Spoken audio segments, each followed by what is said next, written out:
the Chicago Blackhawk teams of the early 1970s. Had a lot of great players, especially on defense. Now, we all know Bill White and Pat Stapleton quarterbacked that defense for a number of years.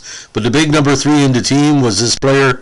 Although he wasn't the best fighter ever in the NHL, we used to kind of criticize him for, trying to be an enforcer or a protector. And, wasn't a really good fighter, but a solid defenseman. But he's passing via a major car accident about 18 years ago.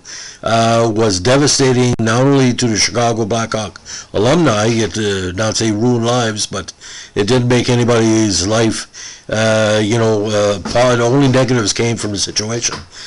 Civil suits, criminal charges, careers, tainted people, a person that could have done a lot still in the NHL groups, passing away. So today we're going to be talking about the life and career of Keith Manguson. Now, Keith Manguson was undrafted, but he came to major prominence as a young player with the Saskatoon Blades of the SJHL. He had 11 points in 54 games, 65.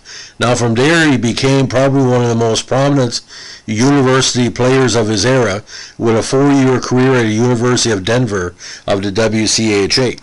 Now, he was a first-team All-Star in 67, 68, and 69. A West All-American in 68 and 69. He was all NCAA All-Tournament first team in 68 and 69. And again, tremendous skater.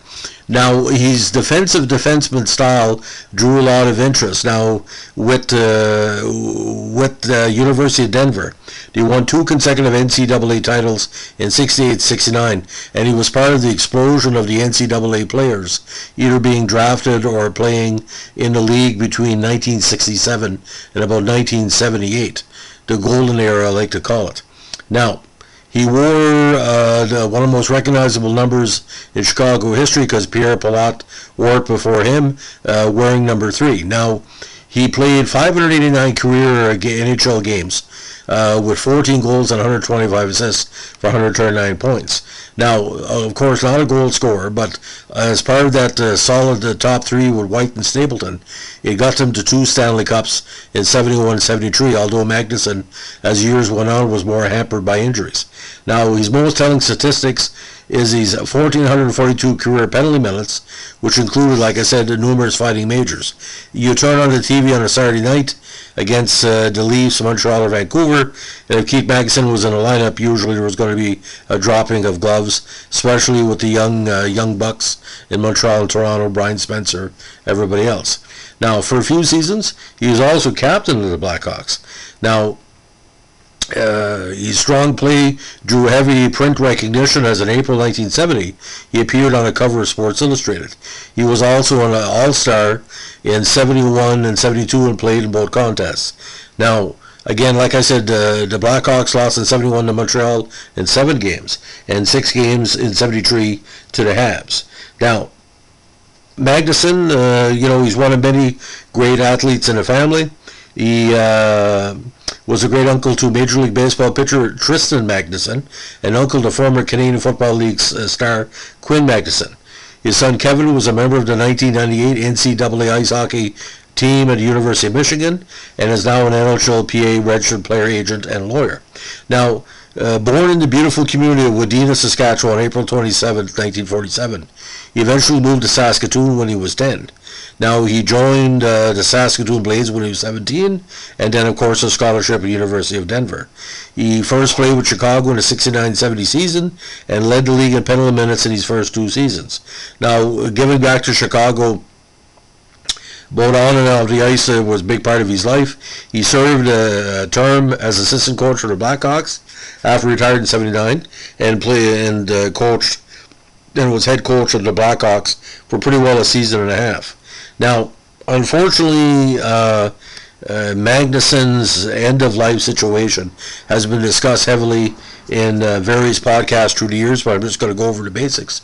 On December 15, 2003, former NHLer and Montreal Canadian Rob Ramage was driving Manguson to an NHLPA Players alumni meeting when he's rented Chrysler Intrepid swerved the oncoming lane and collided with another vehicle, killing Manguson and injuring the driver of the other vehicle.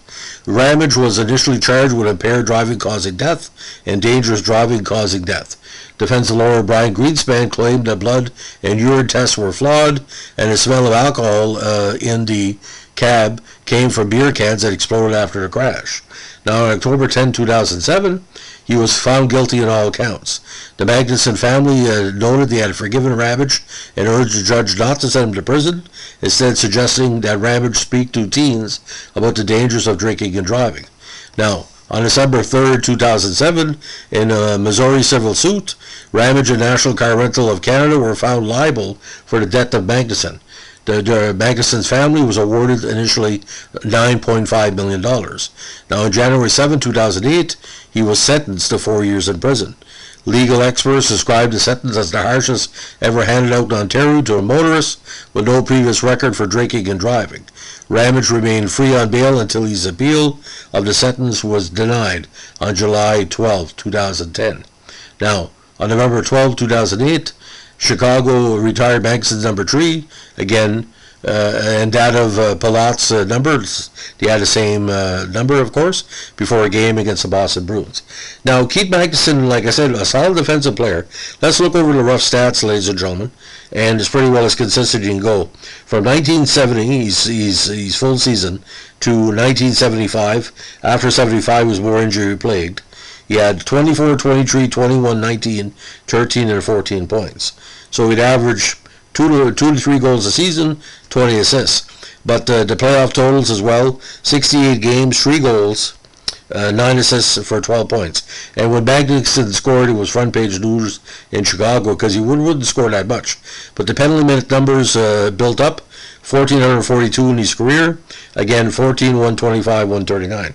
And a coaching record, of course, first season with Chicago, 2 games under 500. They lost in the first round in the 81 campaign. And 82, of course, he was fired after 52 games.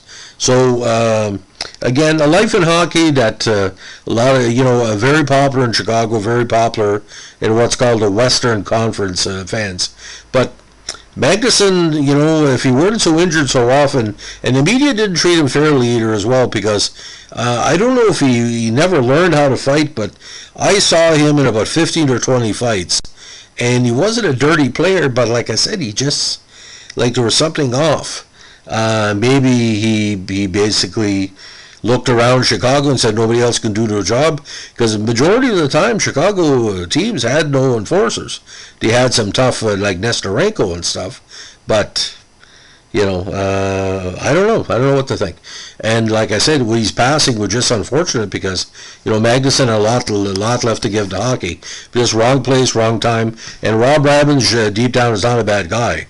I mean, he played in Montreal, played in different locations, and sometimes things happen. I know of occasion there's a gentleman that was joyriding from Membershee to the North Shore and killed my mother in a car accident, and that guy didn't mean to kill my mother. Never knew who she was, but you make a bad choice and you operate a vehicle either incorrectly or illegally. It doesn't happen 9 times out of 10, but the 10 times going to get you. So that's allegedly Keith Manguson. If you like what you're doing here, give us a like, comment, or subscribe. But when Manguson kept to his defensive style, he was a much better player. But when he had to concentrate on fighting again as the years went on, like I said, his mind wasn't into it. You can tell. I mean, even Danny Gallivan said, Manguson, he's not a great fighter, and why is he still fighting? Like I said, if he concentrated more of his defensive game, because he had White and Stapleton, and he had, a whole bunch of younger defensive players that could take care of it, but that's just me. Thanks for listening.